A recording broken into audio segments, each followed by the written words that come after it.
Alasan Presiden ke-6 RI Susilo Bambang Yudhoyono dan Presiden ke-5 RI sekaligus Ketua Umum PDIP, Megawati Soekarno Putri, mempertimbangkan akan membawa ke jalur hukum pihak-pihak yang mengaitkan keduanya dengan kasus tudingan ijazah palsu Presiden ke-7 RI Joko Widodo. Politikus Partai Demokrat, Andi Arief menyebut SBY sangat terganggu dengan isu tersebut. SBY disebut telah mempertimbangkan menempuh jalur hukum bagi pihak yang memfitnahnya. Andi menuturkan, bahkan SBY turut dituduh telah berkolaborasi dengan Presiden ke-5 RI sekaligus Ketua Umum PDIP, Megawati Soekarno Putri, untuk memunculkan isu bahwa ijazah milik Jokowi adalah palsu. Ia menegaskan, tuduhan tersebut tidak benar. Dia juga mengatakan hubungan SBY dan Jokowi baik-baik saja. Sama halnya dengan SBY, Megawati juga siap mempertimbangkan langkah hukum. Politikus PDIP, Guntur Romli mengatakan, pertimbangan upaya hukum muncul karena Megawati dan PDIP merasa dirugikan atas tuduhan yang muncul tersebut. Bapak masih yakin dengan pernyataan Bapak sebelumnya, ada agenda besar dan ada orang besar di balik kasus ijazah? Saya pastikan, iya. Bapak sedang tahu. Gimana? Kira-kira siapa? Ya, saya kira gampang ditebak. Tidak perlu saya sampaikan. Kalau dikaitkan dengan ada orang besar itu, benarkah ada orang besar di balik upaya teman-teman ini? Saya nggak tahu politik. Saya biaya sendiri. Saya nulis buku, hidup saya dari buku. Mananya Pak Jokowi? Jangan menuduhlah. Negarawan gitu loh. Saya saintis, saya penulis buku. Tekanan yang digambarkan Hargumai tidak berhenti pada simbol atau penglihatan singkat. Dalam penuturan lanjutan, ia menjelaskan bahwa energi tahun 2026 bergerak lambat namun menekan, seperti udara panas yang membuat nafas terasa berat. Bukan jenis tekanan yang datang tiba. Itulah harusnya kan seorang mantan presiden itu kan harusnya lebih hati-hati berstatement kalau tidak bisa dibuktikan. Ya buktikan aja kalau memang ada tuduhan itu. Pembuktiannya sekarang pertanyaannya, siapa orang besar itu? Mas Yako? Pak Jokowi kan sudah menyampaikan ya bahwa ya tidak perlu saya sampaikan. Artinya mungkin ya masyarakat mungkin bisa menilai, tapi yang beliau concern itu sebenarnya kenapa ini bisa bertahun-tahun? Ya masa tebak-tebak berhadiah lagi penonton melihat ini disebut orang besar tapi tidak Kenapa ketahuan. dikatakan bertahun-tahun? Saya menganalisa ini paling awal tahun. Kenapa dikatakan bertahun-tahun seolah-olah saya ada koneksi dengan peristiwa-peristiwa yang bertahun-tahun yang lalu? Gak ada koneksi saya dengan mereka apapun. Kita ngomongin kasus ijazah. Iya, ijazah palsu, ya kan? Iya, saya yang menganalisa pertama kali dan sekitar Maret atau Februari itu baru meledak. Dan saya tidak ada koneksinya sama sekali dengan mereka-mereka di tahun-tahun itu. Tidak ada yang menjamin ini selesai kalau ditunjukin. Tidak ada yang menjamin kalau tidak ada yang menjamin kalau ini saya kan diminta ditunjukin semua orang bilang tunjukin. Tadi pemirsa juga mungkin tunjukin. Saya tanya dengan Mas Roy. Ya. Kalau ditunjukin bagaimana? Bagus, minimal masyarakat bisa mengerti. Bukan, saya pengen tanya. Ini kan ada yang minta, ya. ada yang minta, banyak orang minta tunjukin. Bagaimana kalau ditunjukin? Bagus, dan kemudian izinkanlah karena itu milik publik ya, karena itu milik pejabat publik dulunya. Kita menggunakan hak untuk kemudian kita ikut menguji. Karena berhenti nggak untuk mengatakan jika ditunjukin bahwa itu asli? Ya setelah hasil tes nanti benar apa enggak? Pertanyaannya sederhana. Ya. Ketika ditunjukin, betul. Kita berhenti nggak? Kalau itu hasilnya asli ya asli Allah berhenti. Tapi kalau enggak, saya mau asli nggak asli ditunjukin berhenti nggak? Minta untuk ditunjukin. Tergantung hasilnya itu asli atau enggak. Ini masyarakat bisa lihat bahwa seseorang yang minta ditunjukin pun pasti ada kalau. Tadi kalau Pak Rismon mungkin kalau juga. Jadi saya kasih tahu ya. Kalau kita keluar di sorot keberatan dulu. Kita Mas kita keberatan kita. Ngapain ini? Terus, ini gak ada hubungannya ini. Saya ingin mengatakan ini gak ada hubungannya ini. Kami keberatan. Ini tidak ada hubungannya. Kami keberatan. Ini tidak ada hubungannya. Ada dua ijazah. Kami keberatan. Yang dikatakan asli dan palsu. Kalau ijazah Jepang yang pakai bahasa kanji itu tidak ada. Memang lulusan Jepang. Ini yang menerangkan lulusan Jepang. Lulusan Jepang. Lulusan Jepang. Monbuka gakuso. Monbuka gakuso. Uso HP aku. Kimi wa uso HP aku. Uso HP aku. Oke. Ini yang menerangkan bukan orang Yamaguchi. Ya, nggak apa. Jadi ini nggak bagus. Nggak bagus. Beasiswa Monbuka Gakuso. Nihongo wakaranayo. Onsen, lisomono. Lisomono desu. Iya, nggak apa nanti saya percayakan pada saya. Lisomono desu. Kita bicara soal ide. Jangan kelewatan Anda. Iya, oke. Lisomono desu. Nah ini ya, Mas. Sallallahu ala Muhammad. Sallallahu alaihi wasallam. Sallallahu ala Muhammad. Sallallahu alaihi wasallam. Oke, terus Mas Aiman. Allahumma sholli. Saya dong, saya balas ya. Ini sok-sok tahu ya. Saya beasiswa Monbuka Gakuso. I know. Tahu? Wakaru. Ya udah, Monbuka Gakuso. Wakarimashita. Ya, syaratnya apa itu? Wakarimashita. Lulus doktor dari mana? Syaratnya apa? Saya mau tanya. Enggak, saya tanya dulu. Semua kok diragukan, ijazah diragukan, skripsi diragukan, KKN diragukan, teman diragukan, terus apalagi yang mau disampaikan. Pak Mulyono itu adalah teman seangkatan saya tahun 80. Hanya lulusnya saya lebih cepat. Saya 85 bulan November, Pak Mulyono ini di tahun 87. Bedanya itu. Kemudian terakhir yang saya tahu, beliau bekerja di Jambi, di PT. Seiring berjalannya waktu, perhatian Hartgumai tidak lagi hanya tertuju pada tekanan dari luar, tetapi mulai mengarah pada lingkaran PT Ekosistem Hutan. Berarti membantah soal calon terminal Gimana? juga, Pak. Ada yang Ya menyebut, coba calon dicari. kalau banyak yang menyebut kemarin itu settingan, Pak. Gimana? Reuninya settingan hanya untuk mengangkat ijazah itu, Pak. Sudah lama nggak ketemu, kemudian ya pas reuni saya itu kan jadi datang. Saya masih pemulihan kan, kalau nggak datang pasti rame. Oh, temen masa reuni nggak datang di ya. Karena kan Bapak sendiri yang nggak pakai seragam biru itu. Nggak pakai seragam biru. Saya diberi kaosnya. Coba nanti tunjukin kaosnya. Cuma memang nggak. Diberi, tapi kalau pendek kulit saya ini masih pemulihan. Hanya itu aja sebetulnya. Jangan cari. Apa urusannya kalian tanya? Ijazah presiden. Urusan besar. Karena lawyernya bilang, kalau begitu nanti semua orang boleh saling minta ijazah orang lain. Enggak. Karena dia presiden melalui proses administrasi, maka warga negara meminta kejujuran kepala negara. Gak ada aturannya di hukum pidana itu. Hukum pidana cuma mengatur barang siapa. Individual. Person in law. Subjek hukum.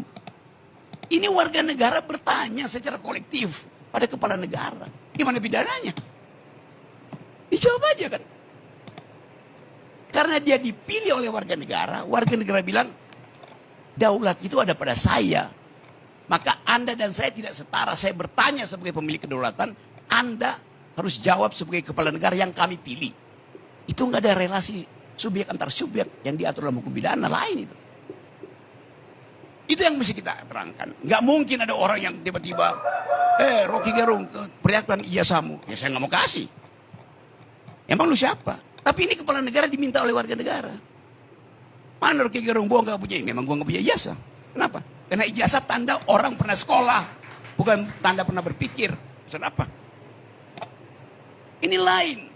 Isu ini akan ada tetap di situ sampai 2029. Itu akan memusingkan Presiden Prabowo yang ke bulan Juni mesti putar otak bagaimana ganti bayar utang 800 triliun yang dibuat oleh Jokowi. Kemampuan Gibran adalah membagi-bagi skincare. Soalnya. Kenapa dia nggak pakai sendiri? Tidak perlu. Yang dia butuh bukan skincare, tapi brain care. Ya, itu soalnya. Kan terbuka kita bicara itu kan. Sebagai wakil presiden. Brainnya kurang, mesti tambah care-nya. kita coba mendudukkan masalah ini sebagai moral call. Itu akibatnya kalau ada dua matahari, yang satu terbit dari Tidar dan belum tenggelam, yang satu terbit dari gorong-gorong dan dua tenggelam di IKN, digembar-gemborkan oleh lawyer Jokowi bahwa kalian menghasut, membuat kegaduhan. Yang bikin gaduh itu Jokowi. Selama 2 tahun Jokowi bikin gaduh. Karena dia umpankan ijazah itu untuk mengukur daya tahan dari mereka yang menghina dia. Akhirnya dia laporin. Kenapa gak dari 2 tahun lalu? Kegaduhan ini berlangsung karena Jokowi tidak jujur untuk mengatakan ini asli atau palsu. Kalau memang akhirnya ijazahnya asli misalnya. Memasuki paruh waktu tahun 2026, gambaran yang disampaikan. Kau permainkan opini publik dengan menahan ijazah. Kau bikin kegaduhan dengan menahan ijazah aslimu. Laporin aja Jokowi. 2 tahun dia bikin kegaduhan kok. Dan hasil kegaduhan itu 2 orang, 3 orang, 4 orang masuk penjara. Itu cara berpikirnya begitu. Pasti tadi Jokowi akan nggak mungkin. Pasti dia akan makin memperbesar ambisi dia untuk jadi matahari. Bukan fakta dia matahari. Ambisi dia untuk menjadi matahari. Ya karena dari awal dia ingin cahaya dia itu hanya tiba di kepala anaknya. Di Mahkamah Konstitusi. Ini pertaruhan buat Pak Jokowi. Sebagai political animal. Dari awal dia investasi pada anaknya. Maka dia mesti tuntun itu sampai 2009. Kalau batal, dia ikut diseret di pengadilan. Karena yang mampu membela Jokowi cuman anaknya. Dalam posisi sebagai presiden. Itu logika paling dasar dari ambisi politik gitu. Ini sekali lagi kita ucapkan ini. Bukan karena kita nggak suka pada Jokowi atau pada bukan. Karena memang kapasitasnya nggak bisa itu. Menerangkan hal yang simpel nggak bisa. Dalam kapasitasnya sebagai manusia oke. Gibran sebagai manusia kita harus hormati. Dignitinya sebagai manusia. Tapi bukan dignitinya sebagai pejabat publik. Demikian juga Pak Jokowi. Harus hargai dignitasnya, martabatnya sebagai manusia. Bukan sebagai presiden. Bisa keluar di sorot keberatan kita mas. Mas kita keberatan kita. Ngapain ini? Terus? Ini gak ada hubungannya ini. Saya ingin mengatakan ini gak ada hubungannya ini. Kami keberatan. Ini tidak ada hubungannya. Kami keberatan. Ini tidak ada hubungannya. Ada 2 ijazah. Kami keberatan. Yang dikatakan asli dan kami palsu. keberatan. Kalau ijazah Jepang yang pakai bahasa kanji itu tidak ada. Memang lulusan Jepang. Ini yang menerangkan lulusan Jepang. Lulusan Jepang. Lulusan Jepang. Monbuka gakuso. Monbuka gakuso. Monbuka gakuso. Uso hapiaku. Kimewa uso hapiaku. Uso hapiaku. Oke. Ini yang menerangkan bukan orang Yamaguchi. Ya, nggak apa. Jadi ini gak bagus. Uso hapiaku jana. Gak bagus. Beasiswa Monbuka gakuso. Nihongo wakaranai yo. Paten. Lisomono. Lisomono desu. Iya. Nggak apa nanti saya percayakan pada saya. Lisomono desu. Kita bicara soal ide. Jangan kelewatan Anda. Iya, oke. Lisomono desu. Nah, ini ya. Mas. Sallallahu ala Muhammad. Sallallahu alaihi wasallam. Sallallahu ala Muhammad. Sallallahu alaihi wasallam. Oke, terus Mas Aiman. Allahumma sholli. Saya dong. Saya balas ya. Ini sok-sok tahu ya. Saya beasiswa Monbuka gakuso. I know. Tahu? Wakaru. Ya udah, Monbuka gakuso. Wakarimashita. Ya, syaratnya apa itu? Wakarimashita. Lulus doktor dari mana? Syaratnya apa? Saya mau tanya. Enggak, saya tanya dulu. Loh.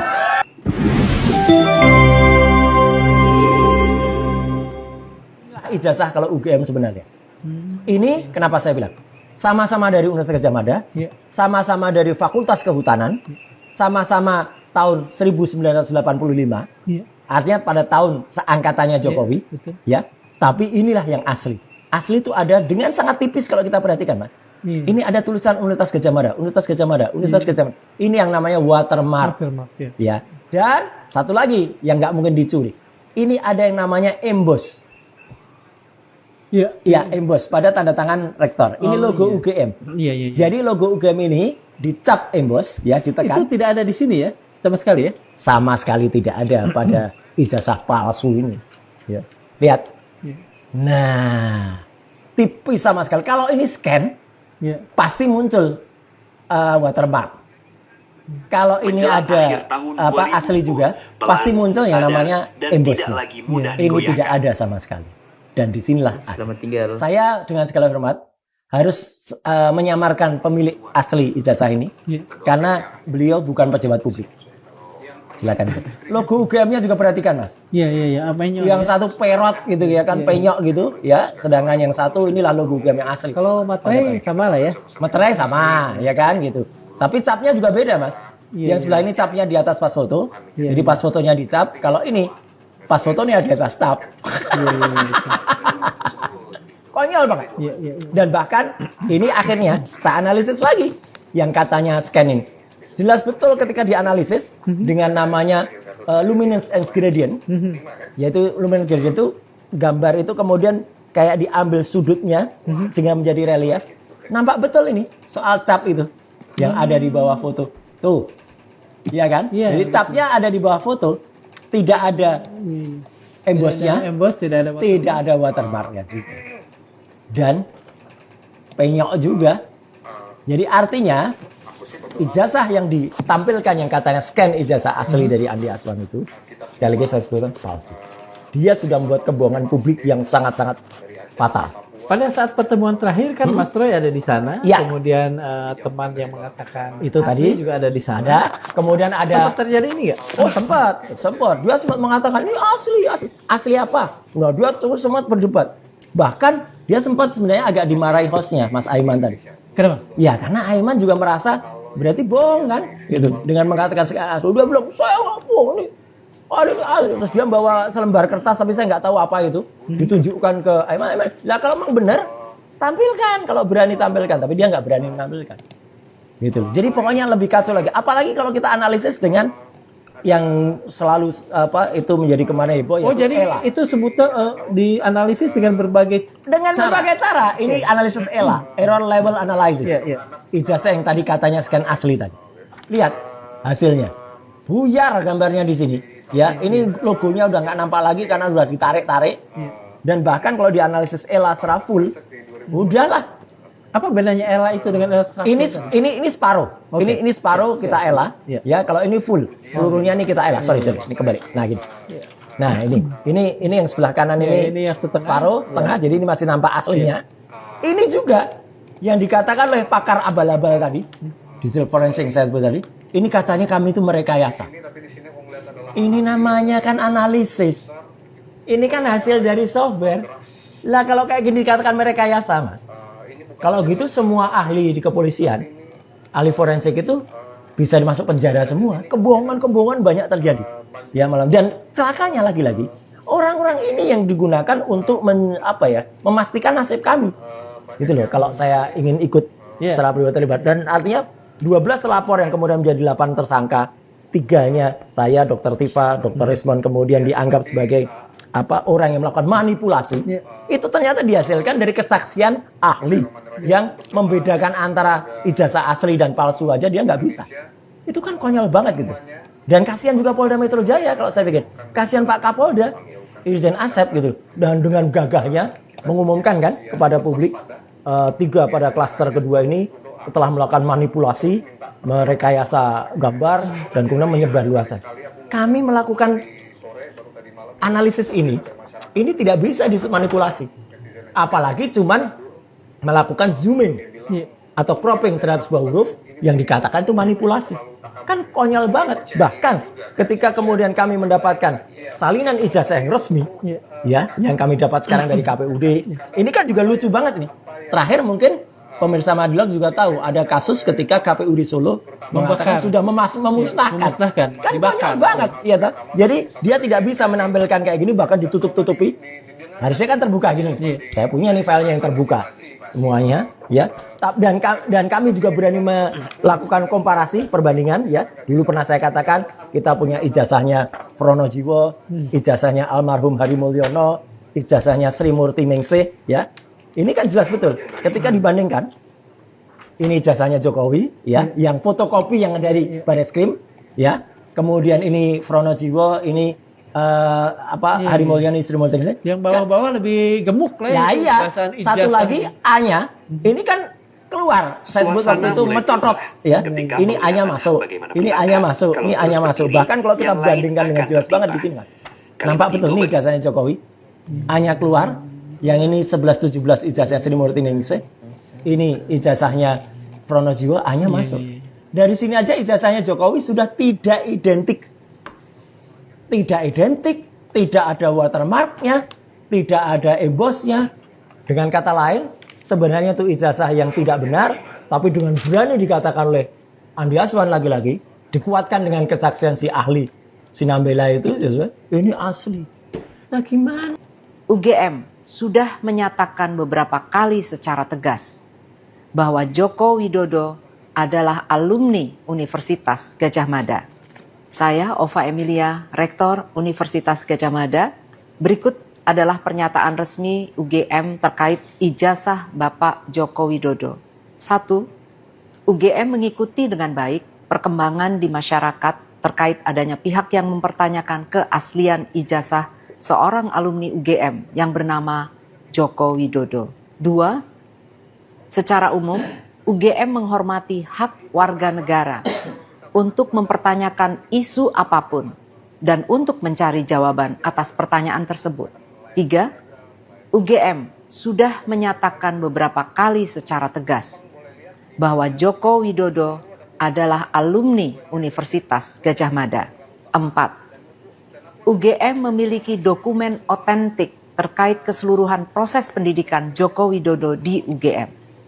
Dokumen ini meliputi tahap penerimaan yang bersangkutan di UGM, proses kuliah selama menempuh sarjana muda, pendidikan sarjana, KKN, hingga wisuda. Informasi yang lebih rinci telah dirilis dalam bentuk podcast di sini. 5. Joko Widodo dinyatakan lulus dari UGM pada tanggal 5 November